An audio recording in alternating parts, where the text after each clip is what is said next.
Girlies! Happy 2026, new year, new rules, new changes to the channel. Now why the hell are we changing anything? Alright, I've got a winning combination. I am on track to hit 100,000 subscribers within 2 years. Why mix up the rules?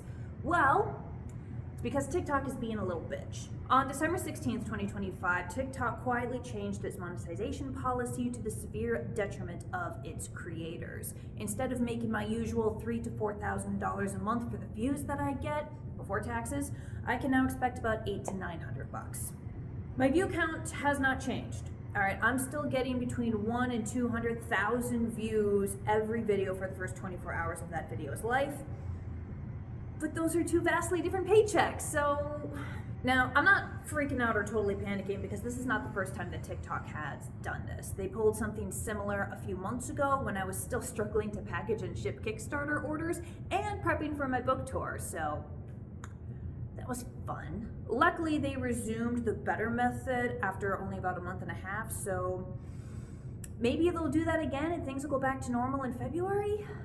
But even if that does happen, if things do return to normal, I've decided that we just cannot trust TikTok anymore. Not with any financial responsibility. They're too unstable, too unreliable. To be clear, I am not stepping away from the platform. And I will tell you right now, CaFae Latte skits will still be a thing, all right? I will still post to my CaFae account every day when I'm not taking a break. I will still do book talk skits on the author account, as well as any announcements and fun stuff that I decide to do, and I will still post compilations of those skits here on this channel, as well as posting the individual skits as shorts. Shorts, by the way, do not do much for me in terms of monetization, which is why they're not a particularly viable alternative here. I only get like $3 a video, but they've been great for my subscriber count, which is why I still do it. Having said that, there will definitely be fewer full CaFae Latte skits every week and more TikTok sounds, which have never paid me anyway. But I still use the TikTok sounds because they're useful for keeping the algorithm happy. It used to be that for video editor Nick's sake, I would do an average of 2 sounds and 5 skits a week. So, you know, kind of give them the typical 5-day work week. Now we're doing 3 to 4 sounds a week, meaning only 3 to 4 full skits a week.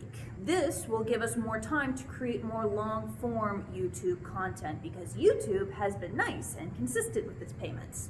So far. Knock on wood.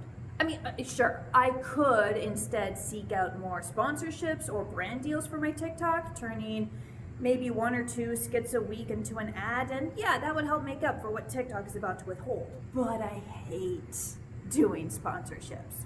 Okay, I've talked about this on the channel before, but you just never know whether the product is any good, if the company is actually a scam, and of course you have to spend more time and energy making a commercial rather than the type of content that you actually want to create. And given the current state of the economy, I don't want to have my paycheck rely on you guys pulling out your credit cards for anything other than my own books, merch, and products. Basically, if I can maintain my finances through views and watch time, stuff that you can do for free, then I'm gonna do that. Having said that, if you want to join my Patreon and get access to all the goodies there, such as early access to these YouTube videos, access to my Discord server, free merch, and other bonuses, it's linked in the description of this video. So, obvious solution to the TikTok problem, I need to make more long-form content on YouTube. What's that going to look like? Well, I promised a new series, CaFae Legends, which was supposed to drop last spring. However, video editor Nick has the gall to have a separate full-time job other than making videos for me. And he's trying to educate himself and like get certificates to be better at that job and have a social life. And he's doing what I asked him to do, which is to prioritize the CaFae Latte and book talk skits over long-form YouTube videos. The nerve, the absolute nerve. Also, those videos are way more editorially heavy than either of us expected, being a straight-up documentary that is 2 parts, each part about half an hour. Whoops. The first CaFae Latte Legends video should be out either this month or February, but even if it explodes on YouTube and I get 1 million subscribers off of it, it's obviously going to take way more time than a weekly upload schedule will allow, so we can't really rely on that. Behind the scenes videos did come up as a possibility, and I will do at least one of those, but there's only so much content that can produce. CaFae Convos, my podcast style interviews with other authors and creators, it just doesn't get the views that I need for this. Luckily, there is an easy answer. I pull from a lot of myths, legends, and folklore for my series. While the world of CaFae Latte and how the magic works is uniquely my own, a lot of the inspiration for the creatures and magic, particularly things like the fairy's glamour and wands and heart of iron, is from these stories that I've spent the last 3 years reading and researching. Stories like Tamlin, the Fae Nurse, the Well of Youth, and of course all of Greek mythology, which inspired my upcoming novel, Monstrous, the Kickstarter to which starts in February, and which I'll have to find some way to advertise and promote without giving you all ad fatigue.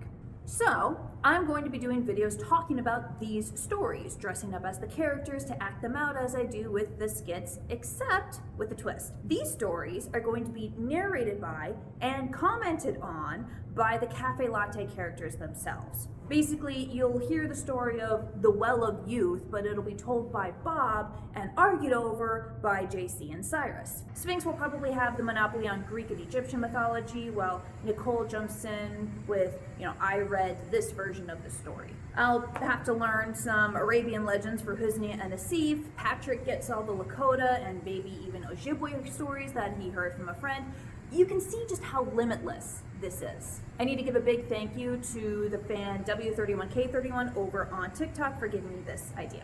In addition to folklore, I might also pull out the bachelor's degree in history and do some actual real historical tales.